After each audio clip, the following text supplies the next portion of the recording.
Hello everybody and welcome back to the Miser's Guide to Evony. Today's video is Keep 11, and this is a pretty big one because of really what happens at Keep 11 when you start to build the building and just like all the stuff that does start to appear. It's a pretty big level. So right now in the video you can see there's a lot of things to claim, so there's a whole bunch of speed ups and resources and stuff coming in. But you'll see some really important things if you are paying attention to the video as we go through, and I'm going to try to discuss it. So it's going to be the same kind of setup. We're going to be talking about the required buildings and the resource cost for Keep 11. This is Keep 10 right here. You can already see that walls level 10 and hospital 10 are requirements. After we talk about that and the resource requirements, we're going to talk about the unlocked buildings and features at this point. We're going to start to think ahead to future keep levels, and then we're going to have a really in-depth discussion of what happens at this point of the game, because there is a lot to talk about for Keep 11. So talking about the building requirements, we already saw that walls 10, of course, and hospital 10 are required for Keep 11 to be able to build it. The resource requirements continue to increase, so we're in the 350,000 for the keep level, and the other buildings included with the keep bring it up to about 650 of each of the first three resources. We haven't seen the fourth yet, but that is coming up pretty soon. And the unlocked buildings at Keep 11, once we unlock Keep 11 and stuff around this stage, we see a few more. We see prison. And prison is when you are fighting in PvP and you can capture the troops of certain enemies. It doesn't really do anything to them. To them, it appears as dead troops, but they're actually going to appear in your prison, and you can do a couple things with them. You can force them to perform some hard labor and give you a little bit of resources. It's not a whole lot, and it's based on your resource production. Or you can release some of them for prestige, which is also not a whole lot. But that is what the prison does. It can also serve as a collection point for if you capture any generals. You don't get to keep the enemy generals that you do capture, but you can decide to be a meanie and you can execute them, or you can just hold them for a long time. But eventually the generals will go back, dead or alive, to the enemy player, and they'll be able to revive them or just use them. But that's really on you and up to your style of play. So that's what the prison is for. Any of these buildings you want to learn more about, they will be in the building spotlight video. So pay attention to those specific videos if you are looking for more details. We are also going to be unlocking the mine. The mine is the fourth resource, main resource, and the final main resource that you are going to have in the game, and it's primarily geared towards cavalry units, but you need it for buildings, you need it for everything, so you do need to have a few mines as well. You're also unlocking the art hall, and there is a building spotlight video for the art hall. There's a whole lot going on with the art hall, and you do want to check that out because it is some important stuff for later, considering art treasures and so on. So you do want to take a look at that. And Holy Palace. The Holy Palace is kind of like the hospital. Instead of your troops just dying, they now have a chance to desert, and you can call them back if they are deserters by blowing a horn every once in a while. There's a whole process. You can check out the building spotlight video for that specific building if you want to know more. But it also has a soul palace or whatever it's called too. So if you do have troops that die, some of them go to the soul palace and you'll be able to revive them. It's a little more expensive than the hospital and so on, but any chance at getting some of your dead troops back is worthwhile. But again, these are things that we're not going to worry about until much later in the game. Right now we're focused entirely on growth, as it should be, because otherwise if you're going to try to build military troops and so on to compete in PvP, you're really looking at slowing yourself down, and you're not going to be very effective for very long. So I highly suggest that you focus entirely on growth until you get to the end game, and then you go hard into the PvP and building troops and so on, and you'll be much better set up for that. Okay, lots of buildings unlocked at Keep 11. It doesn't continue like that. We're going to have a dry spell for a while in terms of buildings. You'll get one every once in a while, but this is, I think, one of the last significant levels in terms of unlocking a whole bunch of buildings. There are also, with these buildings, a whole whack of features that are also unlocked at Keep 11. You have subordinate cities, and you have the portal. And the portal is kind of, I don't know, an afterthought kind of building. You can't really do anything with it. It just kind of comes like an attachment to subordinate cities. Subordinate cities are just these collectible cities that you can obtain. You have one that is permanent in your city. It's kind of like attached to the outskirts of your actual castle. You'll see it to the far left of your screen if you scroll that way. And it's based, the type of subordinate city you have is based on the culture that you chose. So that's where a lot of the discussion is on what culture you should be, because it alters your primary subordinate city and the buff that you get from that. But you can also, depending on your rank, collect a certain number of subordinate cities to support your troops and your production and whatever, and it all depends on what kind of subordinate cities you choose. That is a big discussion for another video, so I'm not going to talk beyond that about subordinate cities. But the portal is just a building that allows you to instantly have your troops fight at a subordinate city, or your subordinate cities can fight with your main city troops. It just is an imaginary building that creates that link between the cities that allows your armies to magically appear at different locations without marching. But it only works like that for your sub-cities. Okay, some other features. You get Levy All, and you already know what Levy is at your keep. You can levy individually, levy, and you get some gold. And eventually it gets to the point where you start paying gems to get extra gold. But now you have the free Levy All, so you just click Levy All, and all the free ones are used up in one click, so you don't have to click 10 times or whatever it is. There are also march presets that are unlocked at your rally spot. You just go to your rally spot and you can set up different specific marches. I'm not going to talk too much about that either, but if you do want to learn more about march presets, which are very, very useful tools, check out the Building Spotlight video for the rally spot. Okay, now thinking ahead before we get into our deep discussion about the commentary and all the stuff that happens at Keep 11. We still have that upcoming military technology requirement that we need to be working down our military tree for and unlocking to get to that glowy one that's so important. We have Workshop 11 that we're going to need for Keep 12. That's where we produce our siege machines. We have Archer Camp 13 where we produce our archer units. We need that for Keep 14. And now you're also looking at the Trap Factory, getting that up to Trap Factory 14 for your Keep 15. Okay, now into the big important discussion for Keep 11.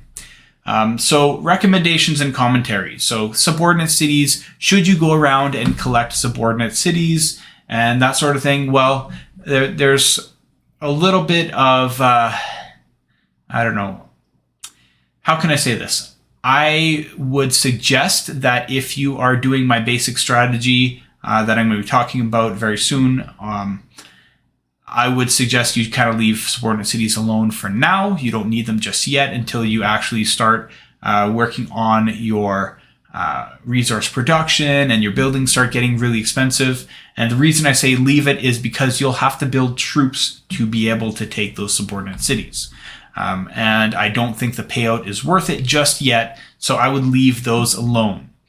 But if you are on an existing server where other people have taken subordinate cities, you can also know that one thing you can do is just attack with one troop 10 times and take it from an opposing player that doesn't have their subs turned on or doesn't have a military. So you can just steal it that way and you don't have to take it directly from an NPC. If you can do that, great. If you can't, don't worry about it. They're not so important right now. And we're going to be, at least if you're following my strategy to the letter, we're going to be without a bubble for a while, so you could potentially lose subs anyway. But we will worry about that coming up in about 10 keep levels or so. So sit tight for that, but I wouldn't worry about it so much right now. Okay, but the one important thing about subordinate cities that might be relevant is what culture should you be? Should you be Europe? Should you be Korea? Should you be China, Japan? What should you be? I would suggest that for right now that you go with Europe. And the reason you might go with Europe is not because Europe is the best at anything, but it does provide a increase in the speed in which you can construct buildings. Later, when we start to work on resource production, I will suggest that you swap to China, and it only costs about 2,000 gems or so to make that change, but it will have a very big impact on your economy. But for right now, I would suggest that you just go with Europe to get that couple percentage increase on your construction speed. If you already started as Europe, great. If you didn't, you might consider changing, and if you don't, not a big deal because it's not a huge increase anyway with just one sub. So don't worry about it, but if you are, great. Okay, now the important stuff. Beginner protection and truce agreements. So up until now, you were at a point where Evony is giving you some leeway. They're saying breathe, build stuff, do whatever you want to do, and you are under our protection. Once you queue up the Keep 11, not when it completes, but when you actually click, I want to build this building, it will say, hey, there's a warning. You will now be exposed to the world PvP and people can attack you and so on. I don't know, is that going to happen right now? No. Still working on buildings here, but you will get a notice and you might be like, oh my God, somebody's going to take all my stuff. There's a few things that you need to know about PvP in the game that you might not already know. Maybe you do, maybe you don't. First, nobody can take your generals. Nobody can take away your buildings. Nobody can take away your research, that sort of stuff. Nobody can take away your gems or your gold. Those are all completely immune from attacks. The only thing that attacks could really do are take your subordinate cities. If they hit your subordinate city 10 times and win every time, they could take your subordinate city. They could take resources from you, so they can take your wood, food, stone, and ore, but only until the point that your warehouse is, there's a protected amount. So if you keep your warehouse fairly high right now, and you keep it maxed like I've been suggesting in the previous videos, then that will be in the many millions. So you might be around 4 million protected, 5 million protected. As you can see in this video here, the amount of resources there are about 8 million, 9 million, so they're not going to be protected. So here's that dialogue I said, your beginner protection will be disabled and people will be able to attack you. So as soon as that is clicked, your bubble disappears and you are open to attacks. Now, with 9 million of each resources, it's going to be necessary for this account to be bubbled. It has to be bubbled because somebody could attack and take a couple million of each resource, and I wouldn't want that for you. I wouldn't want that for anybody. So if you do have an excess of resources that goes beyond your protected limit in the warehouse, and you can check that by looking at your warehouse, see what your protected limit is, then I would suggest that you do bubble. But the goal of what we're going to be trying to achieve in this strategy is to keep your amount of resources on hand below that protected amount. So that way, if anyone does attack you, they take absolutely nothing. And because you'll have no military beyond 10 units or 20 units that you one at a time send out to boss rallies, there's absolutely no benefit for anyone to attack you. In fact, they lose more by attacking you than you would by getting hit. So it's kind of counterproductive for anyone to attack you. But that's only if you keep your resources below that protected amount. Another thing to really consider is if you are not active enough to be on 2-3 times a day to click your resources, anything that is not collected can be taken by enemies. And now you don't have a lot of protection or a lot of production anyway, so it's not a big deal. 90% of your resources are coming through resource boxes. So as long as you just don't open a whole bunch of boxes at once, then you don't have to worry about this stuff. But if you do find that you are like this, 9 million or something like that, you have too many resources, then it would be worth bubbling. See, the bubble's gone here, so that's going to force a bubble. But you'll see in future videos, there's only an 8-hour bubble right now because the plan is to get rid of all those resources as quickly as possible and then not have to bubble. And not having to bubble allows you to save up a huge stockpile of 24-hour bubbles and 8-hour bubbles for the future. And what I would suggest anyway is to do the 3-day bubbles, but that costs 2,500 gems every 3 days. So you're actually saving a lot of gems for the future by not doing the bubbling approach.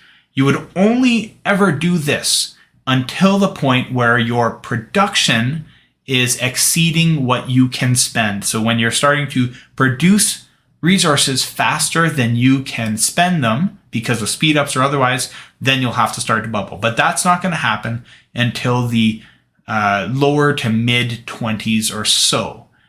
So if you do choose to do that strategy, then that's what it's going to look like, and you'll see it modeled in these videos. So for the video here, or let me just skip forward here. For the strategy that I'm talking about, you definitely need to be in an active alliance with boss rallies. Constant boss rallies is a necessity because you're going to get a lot of speed ups and resources from bosses. If that is not the case for you, then you might choose to do the slower but safer bubble approach because you will have to work on resource production and so on. So most of everything that what I say in the future videos will still apply to you, but you'll also be working on your city tiles. So your food, your wood, your stone, and your iron, you'll have to be working to get those up to have production to build buildings. You'll also start to consider whether you want to make some cavalry so that you can be attacking bosses, unless you have somebody else that can do that for you. So you'll have to make some choices there. But if you are not in an alliance, I highly suggest that you do get into one. It's very important in this game. The second thing that's very important for the strategy is you have to be willing to forsake PvP for faster growth. You will grow faster. I guarantee that if you follow this approach, you will grow much faster than if you decide to build military and do it all yourself. It just is a lot more efficient. However, there is no PvP. You might get attacked, but that's not really PvP. That's just somebody being stupid and hitting you for nothing. You won't PvP until much later in the game, but you will get to the end of the game faster. And I encourage you to do this route because it allows you to get where you can be effective in a much faster way. Some people might disagree, and you know what? Play the game that you want to play. If you want to build military and you want to do that, do that. It's your game. You're the one playing it. Go for that. These are just suggestions that you can take or you can leave. But if you do choose to do military and so on, just know that you're now going to have food that is being consumed by troops. You're going to have a much harder time building buildings. Things are going to go much slower. And if you get attacked, you are unsuccessful in attacks, you'll lose everything you invested in your military very, very quickly.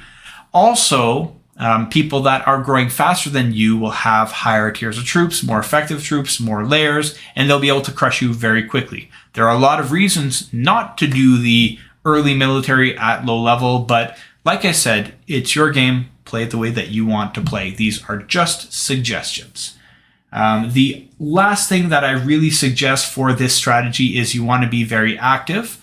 And I mean active in terms of you're on at least a couple times a day so that you can click your resources and you can make sure that you are spending resources, keeping that below your protected amount for your warehouse, but also that you are pretty active in joining the most significant boss rallies that your guild can do, that your alliance can do. If your alliance is only able to kill boss 11 and below, then you should be joining 8, 9, 10, 11, that sort of thing, preferably with Cleopatra. But if you can do higher level bosses in your alliance, then join those. Be a little stingy on your stamina unless you have another source of stamina, like you're going to buy a stamina pack or so on. Don't just send to every boss. Be a little bit selective that you're sending to the most important bosses.